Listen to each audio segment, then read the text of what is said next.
चुनाव होने वाले हैं और लोकसभा चुनाव के ठीक पहले किसान आंदोलन 2 चालू हो गया है। हालांकि ये बात अलग है कि इस बार जो है वो सभी पुराने नेता जो 2020 और 21 के किसान आंदोलन में शामिल थे इस बार शामिल नहीं है। जैसे राकेश टिकैत हैं, गुरनाम सिंह हैं, दर्शन पाल सिंह हैं, तमाम किसान नेता इस बार शामिल नहीं है।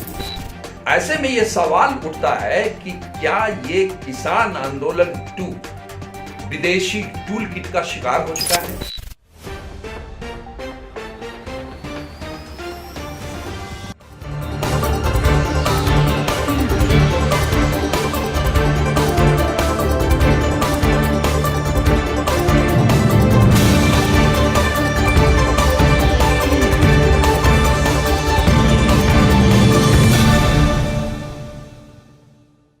नमस्कार। लोकसभा चुनाव होने वाले हैं और लोकसभा चुनाव के ठीक पहले किसान आंदोलन 2 चालू हो गया है। इस बार किसानों ने एमएसपी के साथ साथ 12 सूत्रीय एजेंडे को लेकर के अपना आंदोलन शुरू किया है। हालांकि ये बात अलग है कि इस बार जो है वो सभी पुराने नेता जो 2020 और 21 के किसान आंदोलन में शामिल थे इस बार शामिल नहीं है। जैसे राकेश टिकैत हैं, गुरनाम सिंह हैं, दर्शन पाल सिंह हैं, तमाम किसान नेता इस बार शामिल नहीं है। लेकिन संयुक्त किसान मोर्चा की अगुवाई में इस बार जो है ठीक चुनाव के पहले एक बार फिर आंदोलन का बिगुल फूंक दिया है। अब देखिए, सबसे ज्यादा चिंताजनक बात यह है कि एक खालिस्तानी आतंकी जो विदेशी धरती यानी कनाडा में बैठा हुआ है वो एक वीडियो जारी कर कहता है कि दिल्ली चलो नहीं, फतेह करो, मोदी हाउस पर खालिस्तानी झंडा फहराओ। कितनी चिंताजनक बात है। ऐसे में यह सवाल उठता है कि क्या ये किसान आंदोलन 2 विदेशी टूल किट का शिकार हो चुका है?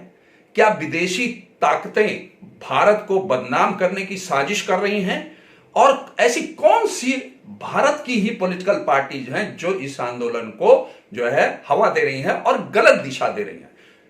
जी हां, मैं आज इसी मुद्दे पर बात करूंगा, आपको बताऊंगा। लेकिन आपको याद दिलाना चाहूंगा कि जब 2020 और 21 में किसान आंदोलन फर्स्ट हुआ था तो उस दौरान क्या हुआ, यह आंदोलन भी जो है आतंकवादियों के साए से बच नहीं पाया।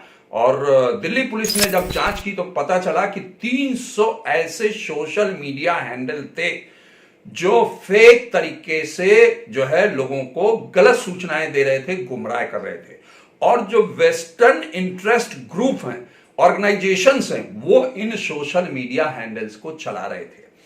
और हमने ये भी देखा कि इस आंदोलन में जो है खालिस्तानी आतंकी घुस गए। उन्होंने जगह जगह खालिस्तान जिंदाबाद जैसे जो है पोस्टर लगाए, खालिस्तान की मांग को लेकर के पोस्टर लगाए। और जब लाल किले की ओर किसान बढ़े उस दौरान ये आतंकी बड़ी ही चालाकी के साथ उसमें घुस गए। और घुसने के बाद उन्होंने खालिस्तान का झंडा न केवल लाल किले में फहराया बल्कि जगह जगह जो है देश की राजधानी दिल्ली में फहराया।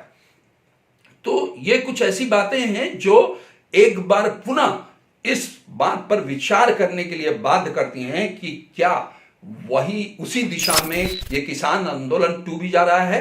तो मैं आपको बताना चाहूंगा कि हमें गौर फरमाना है कि किस तरीके से इस बार का आंदोलन चल रहा है। तो जो इस बार किसानों ने तैयारी की है वो बहुत जबरदस्त की है।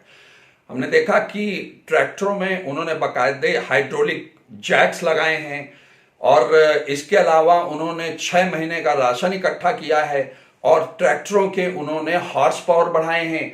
ये सब जिस तरीके से पैसे का इन्वेस्टमेंट किया गया और जिस तरीके से इलीगल तरीके से जो है ट्रैक्टर्स का मॉडिफिकेशन किया गया उसमें अच्छा खासा फंड का निवेश होता है। यानी कहीं ना कहीं से उनको फंडिंग की जा रही है। एक बात। दूसरी बात मैं यहां आपको बताना चाहूंगा कि जो किसान हैं उनको अपनी मांगों के लिए आंदोलन जरूर करना चाहिए। मैं बिल्कुल ही नहीं कह रहा कि किसानों को अपने एमएसपी की या जो भी उनकी जायज मांगे हैं उनको लेकर के उनको आंदोलन करना चाहिए। लेकिन क्या जिस तरीके से वो तैयारी करके आए हैं, जिस तरीके से वो एग्रेसिव हो रहे हैं, क्या वो तरीका आंदोलन का ठीक है? आप ये भी कहेंगे कि ठीक है, किसान ये कर रहा है, तो क्या सरकार का वो तरीका ठीक है? तो मैं कहना यह चाहता हूं कि मैं आपको फिर से याद दिलाना चाहूंगा कि 2020 और 21 में जब किसान जो है हरियाणा और दिल्ली, उत्तर प्रदेश और दिल्ली की सीमा पे बैठे थे, तो इन जो सीमावर्ती इलाकों में इंडस्ट्रीज थी, वहां के लोगों को, वहां के इंडस्ट्रीज को सबसे ज्यादा दिक्कत हुई थी और कई इंडस्ट्रीज में उत्पादन कम हो गया था और यहां तक कि कई इंडस्ट्रीज बंद हो गई थी। अब आप क्या ये जो आंदोलन है, जो किसानों के नाम पर जो राजनीति की जा रही है, क्या उससे आम लोगों को इस तरीके से परेशान किया जाना चाहिए? क्या ये तरीका नहीं है कि जो है शांतिपूर्ण तरीके से आंदोलन किया जाए? तो ये कई तरीके के सवाल हैं जिन पर मैं जो है यहां पर चर्चा करूंगा, लेकिन उसके पहले मैं आपको यह भी बताना चाहूंगा कि किस तरीके से विदेशी ताकतों ने जो है भारत को बदनाम करने की कोशिश की। मैंने अपने एक पहले के वीडियो में आपको बताया था कि एक जॉर्ज सोरोस नामक जो शख्स है, उसने किस तरीके से भारत को बदनाम करने की या अस्थिर करने की कोशिश की।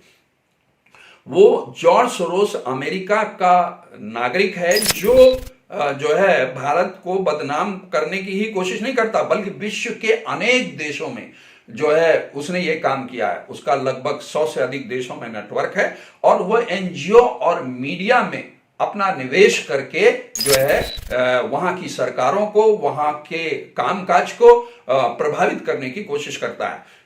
हिंडनबर्ग की जब रिपोर्ट आई थी अदानी के जो शेयर और स्टॉक्स का मामला था, उसके बाद उसने ये टिप्पणी की थी जॉर्ज सोरोस ने कि भारत एक लोकतांत्रिक देश है, लेकिन वहां के जो प्रधानमंत्री हैं नरेंद्र मोदी, वो अलोकतांत्रिक हैं, यानी वो डिक्टेटर हैं। यही नहीं, उसने जब 2019 में केंद्र सरकार ने जम्मू कश्मीर में अनुच्छेद 370 को समाप्त किया, अमेंडमेंट एक्ट पारित किया, तब भी उसने इसकी आलोचना की थी। तो सवाल ये उठता है कि जॉर्ज सोरोस कौन होते हैं भारत के इस तरीके के निर्णयों पर टिप्पणी करने वाले?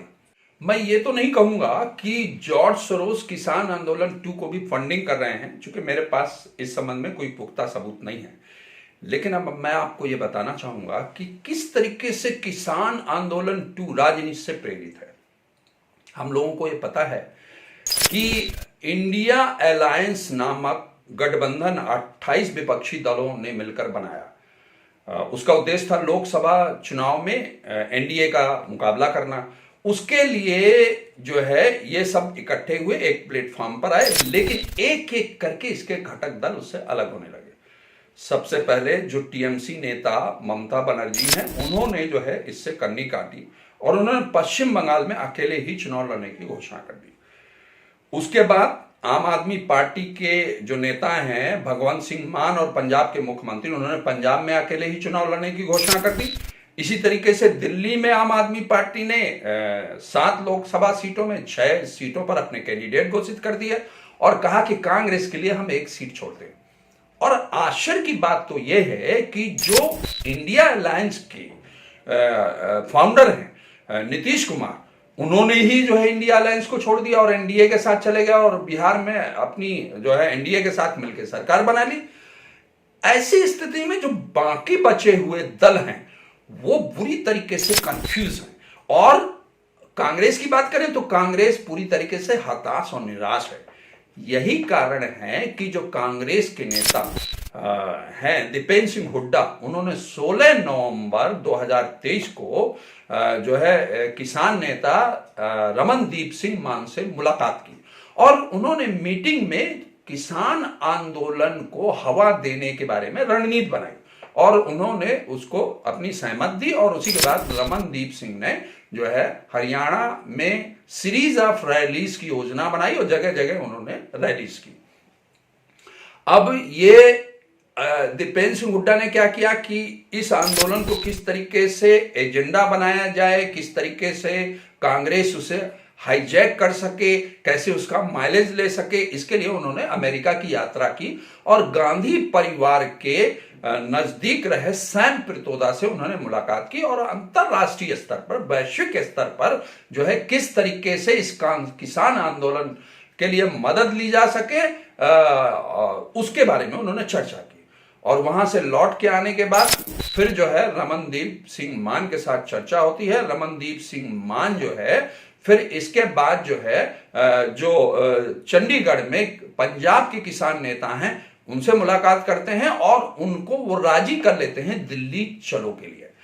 और इसके बाद फिर वो और कई कांग्रेसी नेताओं से मिलते हैं, दिग्विजय सिंह से मिलते हैं, दीपेंद्र सिंह हुड्डा के जो पिताश्री हैं और हरियाणा के मुख्यमंत्री रहे भूपेंद्र सिंह हुड्डा से मिलते हैं और इस तरीके से वो आंदोलन को फाइनलाइज कर लेते हैं। लेकिन मजेदार बात यह है कि ये जो किसान आंदोलन है प्लान किया गया वो किसानों की मूल समस्याओं पर फोकस उनका नहीं था।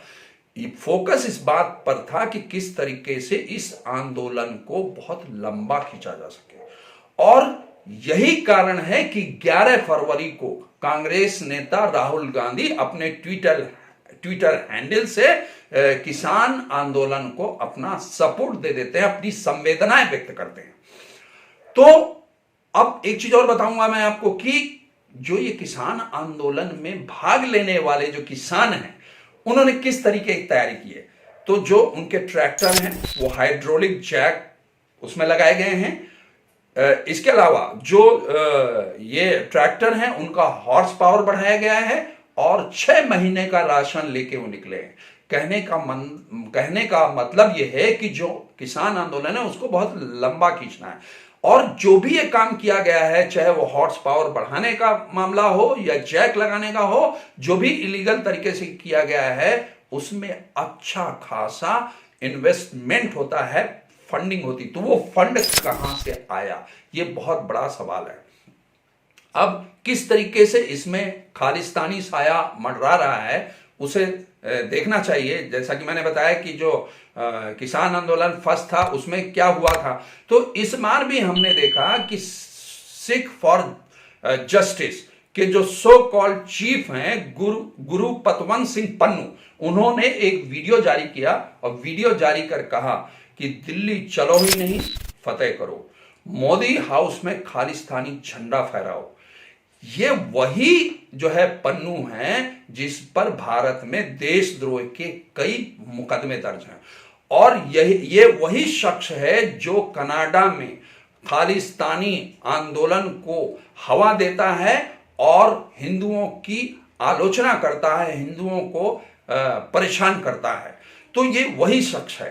तो और देखिए इस दौरान जो इसने वीडियो जारी किया, किसी भी किसान नेता ने ना तो इसका विरोध किया, ना ये कहा कि नहीं हमारा इससे कोई लेना देना नहीं है।